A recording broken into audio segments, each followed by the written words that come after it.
welcome to the November the 12th, 1991 taping of It Happened in Grand Prairie as we bring you our history tape number 159. We're delighted to bring a very special Grand Prairie couple today that have been very important to bringing history to Grand Prairie, and we're delighted to welcome Mr. and Mrs. Doyle McKinney. We're glad to have you all on the show today. Thank you. Welcome, Faye. We're glad to have you come along with Mr. Doyle McKinney and make a wonderful portrait of your lives for Grand Prairie, Texas, and for our history tape. We welcome the opportunity. Wonderful. All right, let's establish ourselves by looking into your camera out here, Mr. Doyle McKinney, and we'd like for you to give your genealogy, give your parents' names, and a little something about your parents, and maybe what brought them to Texas and where they settled. Well, I was born and grew up in Grayson County, southeast Grayson County, and my parents were Mr. J.V. McKinney, and my mother was Molly, but she was a Caraway. All right. And my father grew up in South Carolina and came to Texas when a lot of other people were coming way back there then. And so they married and went back out there and stayed a little while and then came back. And so he was a farmer, and he farmed and raised a large family out on that farm. All right, now give us sort of the location of the farm. You gave us one of the large towns around it, but if you were in a small community and went to a small country school, we really would like to have I that. went to Rose Hill School, and that's right east of Van Alstyne and about 6 miles, and then north of Cannon, a little community named Cannon, and to Rose Hill. Rose Hill School. All right, now when Doyle McKinney was born and raised in that part of Texas, did you help work on the farm? You bet. All right, let's tell our viewing Well, audience some of the things you used to do as a young man. Of course, all of us kids had to work to make a living, and we picked cotton, hoed cotton, pulled cotton, did it all, and milked and did all the chores and carried in wood back there then. And went to the woods and cut wood, and cut our own wood. And had a great life. Didn't have any money. Didn't need money back there then. All right, but you had plenty to eat. Didn't need it. We could live without it, and had good neighbors. And yes, we had plenty to eat. Okay. Yeah. I'd like for you to, if you'd like to name drop some of your brothers and sisters, if you'd like to get that into your record. My oldest sister is still living. She's 99 in Sherman. Her mind is just as brilliant as it can be. She is in a rest home. Would you give her name? Burkett, Addie Burkett. All right. Yeah. All right. And I have another sister still living, and she's out in Albuquerque, and her name is Lily Shelton. Right. She's 92. Then I have a sister in Fort Worth that's just left, that's just older than I am, and then Daisy Williams, and my youngest sister, just younger than I am, lives in Sherman, and she's Anna Lou Crockett. All right. And the boys are all gone. All the rest of the family are gone. And how many were there in the total family? 12. 12 children.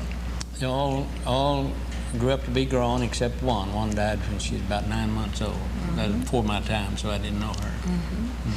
All right. Now, Doyle McKinney is a young man living on the farm, doing lots of chores, and then starting into elementary school when you were quite young, of course. Do you remember in this little community school that you attended, if there were any real special favorite teachers that really impressed you? Yes, this teacher by name Ms. Bird.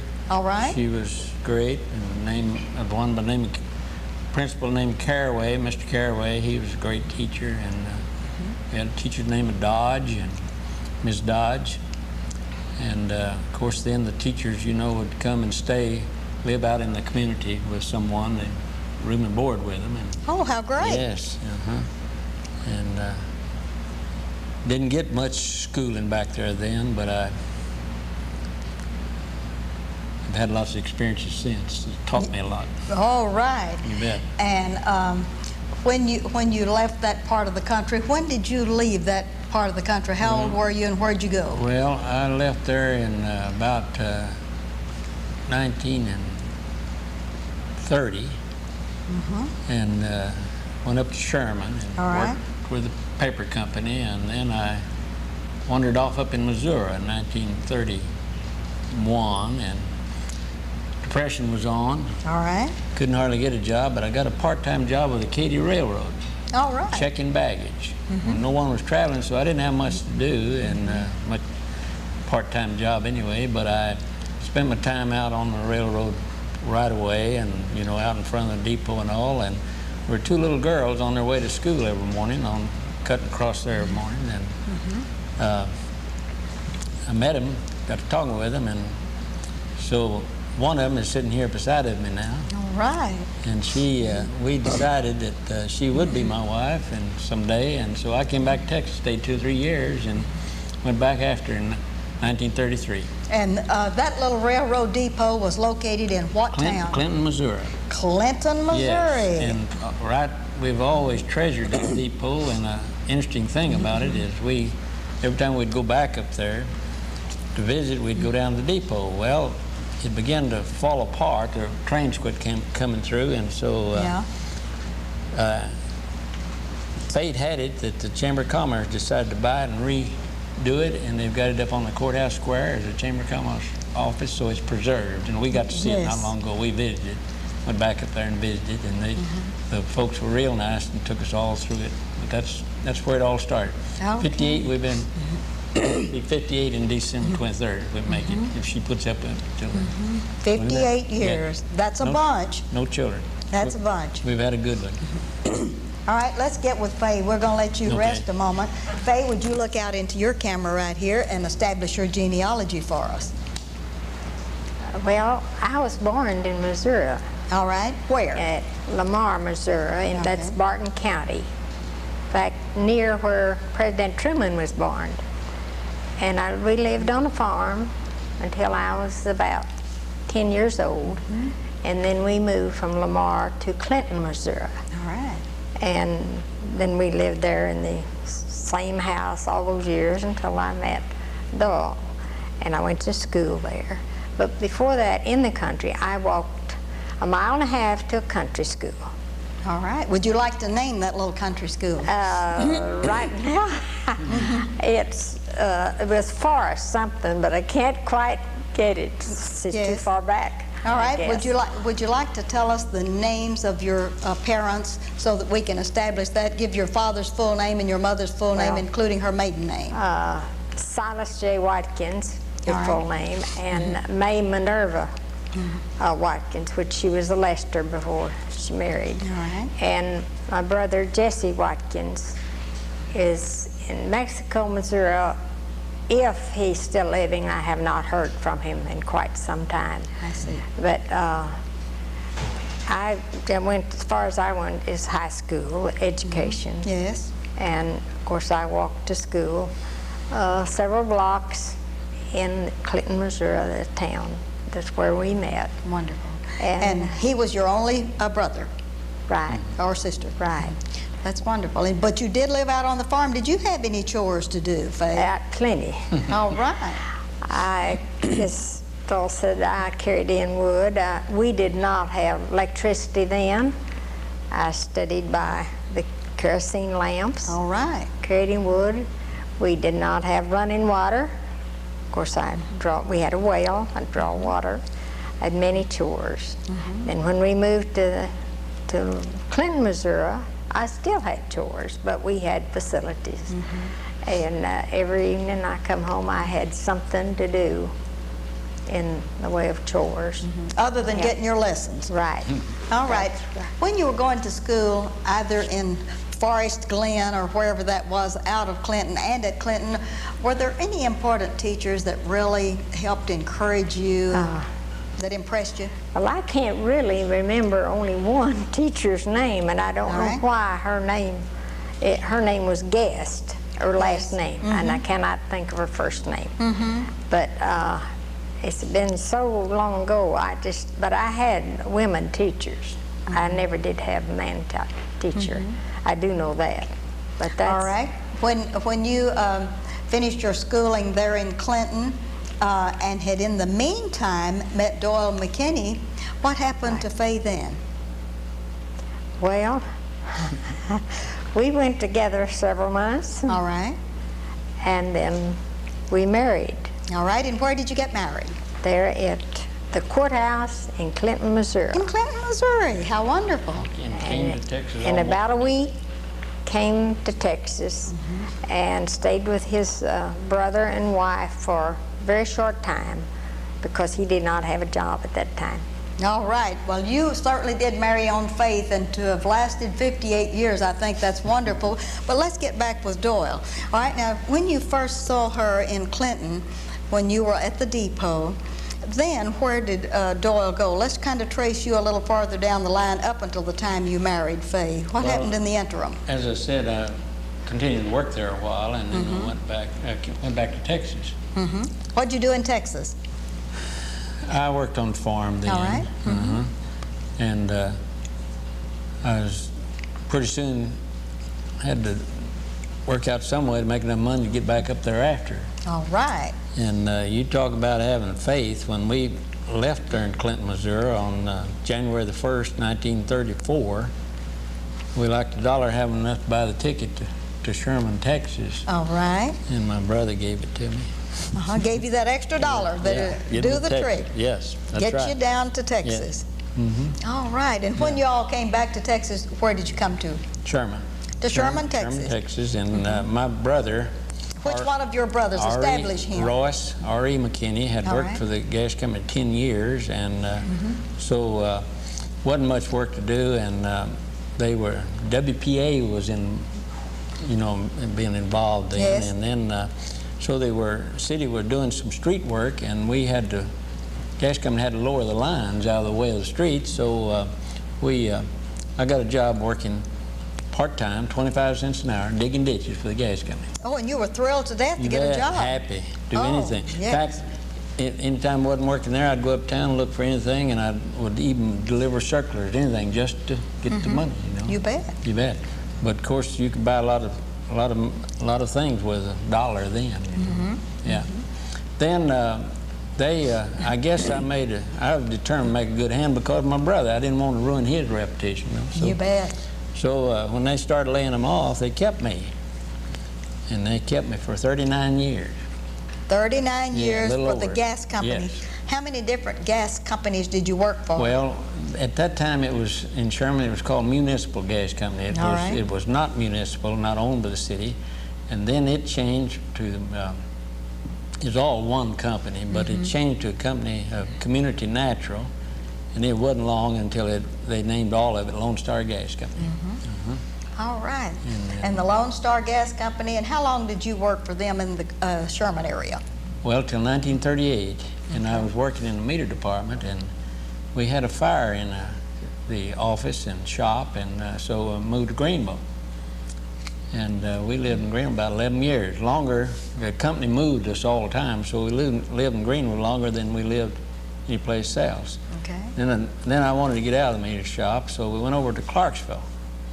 And I was foreman in Clarksville and loved that town. And in fact, we were never ready to leave any town we was ever in. And then they bought the property from United Gas out in Panhandle, out just north of Childress, all in Childress, and a bunch of towns out there, Vernon and so.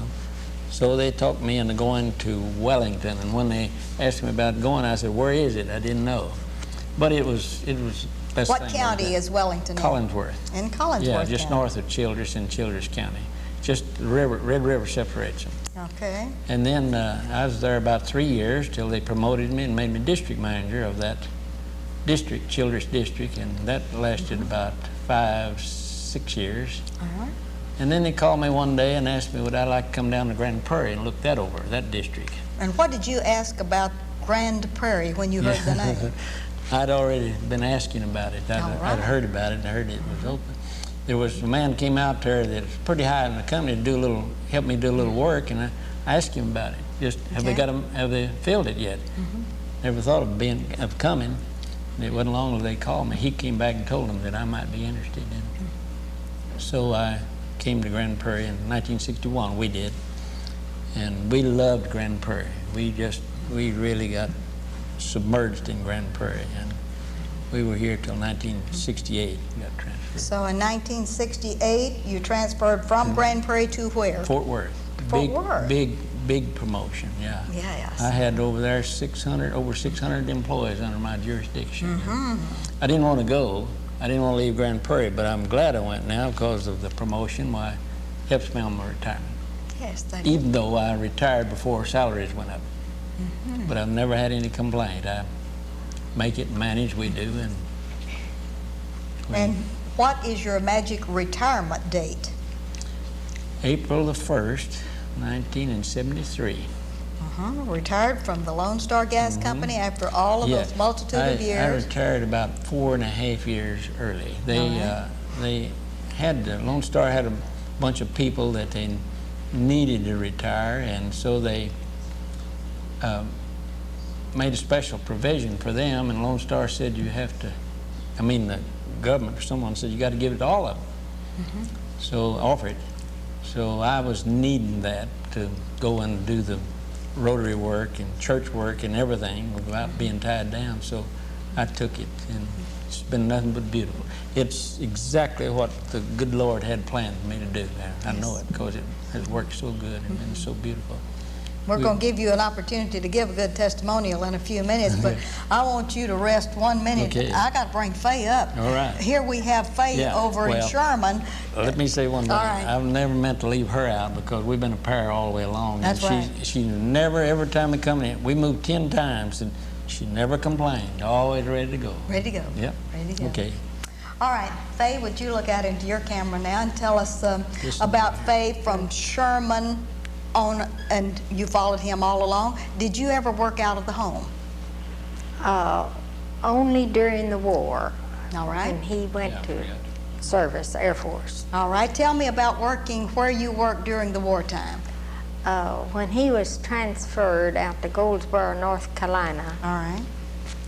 with the Air Force, he was to be out there for training as a mechanic. So I didn't have any place to live, and so I worked from my room and board with a Colonel Pease and his wife. He's with the hospital. Yes. Had 2 little boys. I cooked for them, took care of the 2 little boys, and they were wonderful people. And I had a lovely room. I did their laundry. I did his laundry. And we were there, I believe, 5 months. And then he was transferred to San Antonio. All right. And I went back to Greenville and picked up my car. Well, I did work at Cress's 2 days. Yes. And then he said he had a room to come down to San Antonio. All right. So I took one of his sisters and her daughter with me down there in the car. And then he was transferred to Big Spring. And I worked at McCroy's variety store for 2 years while he was there in service. That is the only time that I've worked out. Let me tell you something. All right, let's find out more about this service business. I told her that I didn't want her to work long enough that she felt she had to, and she said, I don't work long enough, you think I've got to. Well, tell me about this Air Force business. Well, you left that out of our story. Yes, I did. When war broke out, I volunteered for the service, and I went into the Air Corps, and they made a lot of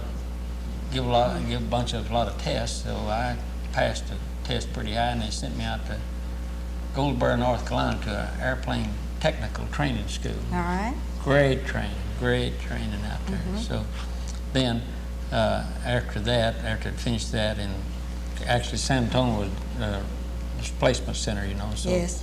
We went to Big Spring, and I was crew chief on an airplane out there till the war was over. And you were crew chief on what kind of a plane? AT-11, they were a bombardier training school that was out there at that time. Okay. Yeah, had a great experience, and it was good to be out there because that was a transport place, plus it was a place for all the returnees to come back and visit a while, plus yes. All entertainers stopped in Big Spring to rest and stop over, and yes. Bob Hope and people like that, great experience.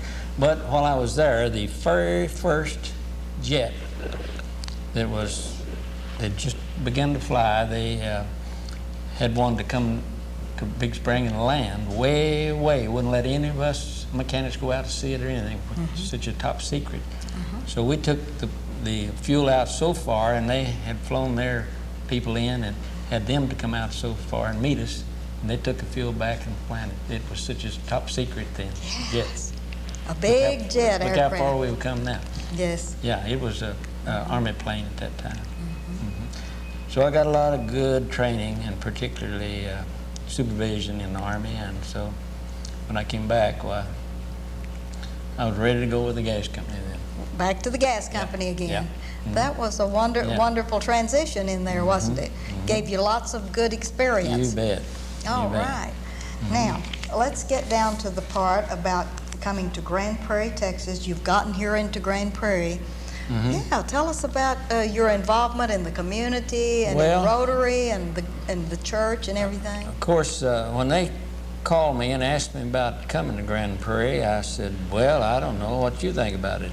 My big boss from Fort Worth, and he said, well, at least go down and look it over, you know. And so I did, and I attended Rotary here and slipped in. They didn't want anybody here to know it. They wouldn't until they made the announcement. So we visited here, and then I saw that it was an opportunity, I thought, and so I went back and told them that they said they'd think it over, and I called down there to Fort Worth and told them, I said, well, Fan and I have decided that if y'all want us, we'll go. He said, we've already decided we want you to go. All right. So we transferred down here and got involved in the Methodist Church immediately, and then became a member of Rotary, and I at that time had already been teaching Rotary a lot, and so I became involved in this Rotary district.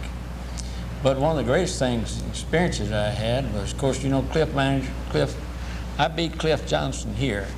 I came April 1st, Ed Phelps, Chamber of Commerce, you remember Ed, great, wonderful person.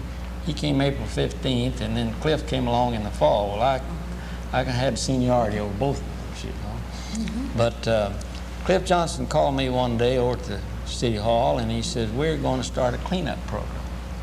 And I scoot-upped all the way back, talked to Ed about it on the way to Chamber of Commerce back to the office, because I was thrilled to death over it. And it turned out that I was the first president of the Chick program. Now, George Poff was a policeman at that time. You know, he worked on it some, but I named it.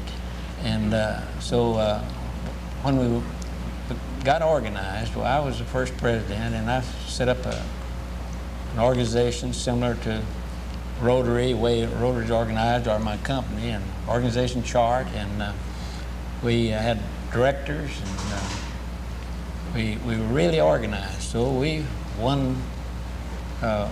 entered a national contest. What was it? Clean up, paint up, and fix up. That's it. Yeah, that was the largest national contest there was at that time, and so we showed our showed as things were, and then they were cleaning up, you know, afterwards, pictures, and we had Dirty Dan, and we had everybody involved, particularly the school kids. That's what thing that really thrilled me, and so we entered these scrapbooks into the national contest, and we won a big trophy, of course, for our category. That was the first time we'd won. And then I was privileged next year to be called back up there to tell them how we did it the year before. So went to Washington twice. You were on one of those trips. Yes. Yeah. And of course Judge King was here real active, and he went with us. And but that was a great experience of learning how to clean up and get everybody involved. I want to mention one particular thing. One thing we had was essay contest with the smaller kids in school to get them interested in.